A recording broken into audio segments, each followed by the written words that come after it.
வணக்கம். நம்ம ஏஎம்ஆர் பில்டர்ஸ்ல இன்னைக்கு முருகன் சார் ப்ராஜெக்ட்ல தான் இருக்கோம். நம்ம நெருப்பரிச்சல் இருக்கக்கூடிய ப்ராஜெக்ட்ல முக்கியமான விஷயம் என்ன சொல்ல வர அப்படின்னா, நம்ம இன்னைக்கு ஃபர்ஸ்ட் ஃப்ளோரோட ஒர்க் எடுத்திருக்கோம். இங்க பூமி பூஜை போட்டு ஒர்க்கை ஸ்டார்ட் பண்ணிருக்கோம். ஒர்க் போயிட்டு இருக்கு. நீங்க சிந்திச்சு பார்க்க வேண்டிய ஒரே விஷயம் என்னன்னா, நீங்க ஒரு பில்டிங் கொடுக்குறீங்க ஒருத்தர்கிட்ட அப்படின்னா, அது குவாலிட்டியா பண்றாங்களா, கரெக்டா பண்றாங்களா, என்ன ஸ்ட்ரக்சர்ல பண்றாங்க அப்படிங்கறத யோசிச்சு பண்ணுங்க.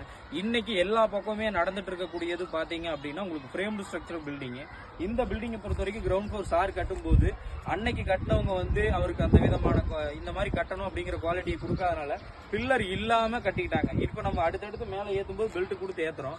நீங்க இப்போ உங்க வீடு கட்டுற ஐடியால இருக்கீங்க, இல்ல நீங்க யாரை வச்சு கட்டினாலும் சரி, ஃபர்ஸ்ட் சிந்திச்சு செயல்படுங்க. உங்க தலைமுறைகள் அடுத்தடுத்து பில்டிங் கட்டும் பொழுது கொண்டு போகணும்னு நினைச்சீங்க அப்படின்னா ஃப்ரேம்டு ஸ்ட்ரக்சர்ல இருக்கணும். ஃப்ரேம்டு ஸ்ட்ரக்சரல் அப்படின்னா என்னன்னு கேட்டீங்கன்னா, நம்மளுடைய பில்டிங்கினுடைய வெயிட் எல்லாமே பில்லர்லயும் பெல்ட்லயும் பீம்லயுமே வர்ற மாதிரி கொடுக்கணும்.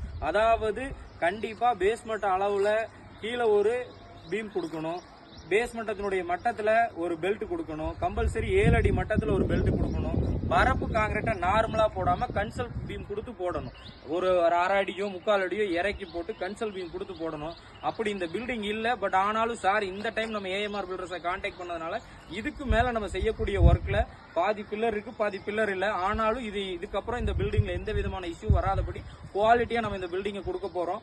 நீங்க இனிமே உங்க வீடை கட்ட போறீங்கன்னா நல்லா சிந்திச்சு, இல்ல ஒருத்தர் கூப்பிட்டாரு இவ்வளவு ஆஃபர் தரேனாரு, இவ்வளவு இந்த ரேட்ல பண்றேனாரு, மார்க்கெட்ல இந்த ரேட்டுக்கு பண்றாரு அப்படின்னு பாக்காதீங்க. பில்டிங்ல என்னெல்லாம் பண்றாரு, என் ரேட்ல இதே மாதிரி ஒருத்தர் பண்றாராங்கிறத செக் பண்ணுங்க. கம்பல்சரி நீங்க கட்டிட்டு இருக்க பில்டிங்ல குவாலிட்டி கம்பல்சரி மெயினா இருக்கணும். ஃப்ரேம்டு ஸ்ட்ரக்சர்ல இருக்காங்கிறத மெயினா பாருங்க. அந்த மாதிரி இல்லாம நீங்க கட்டுறீங்க அப்படின்னா உங்களுடைய காசை நீங்க விரயப்படுத்துறீங்கன்னு அர்த்தம். அந்த மாதிரி பண்ணாதீங்க. நீங்க உழைச்சு கஷ்டப்பட்டு சம்பாதிச்ச பணத்தை நல்லா குவாலிட்டியா கொண்டு போங்க. உங்க தலைமுறை அடுத்தடுத்து எத்தனை மாடி 3 மாடி 4 மாடி கட்டினாலும் நல்ல முறையில இருக்கணும்னா இந்த ஸ்ட்ரக்சர்ல பில்டிங் கட்டுங்க. இப்ப அப்டேட் இதுதான். இது மாதிரி உங்க பில்டிங் அமையணும், அல்லது நீங்க கட்டியிருக்க பில்டிங் எந்த மாதிரி இருக்கு, இல்ல மாற்றி அமைக்கணும், அதை அப்டேட் பண்ணி கொடுக்கணும். இனிமே எந்த இஷ்யூமே பில்டிங்ல வரக்கூடாது அப்படின்னா நீங்க நம்ம ஏஎம்ஆர் பில்டர்ஸை கான்டாக்ட் பண்ணுங்க. நன்றி.